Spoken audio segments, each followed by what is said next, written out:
If you're experiencing connection errors in Elden Ring, particularly error 2025, follow these steps to troubleshoot and resolve the issue. Step 1. Check server status.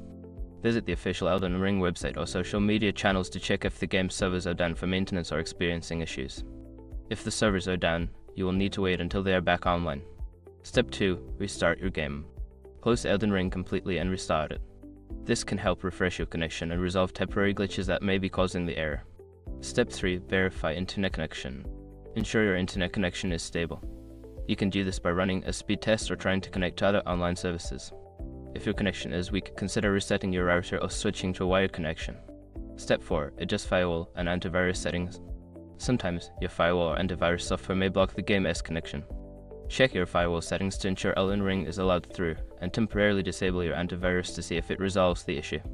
Step 5. Reinstall the game. If none of the previous steps work, consider uninstalling and then reinstalling Elden Ring. This can fix any corrupted files that may be causing connection issues.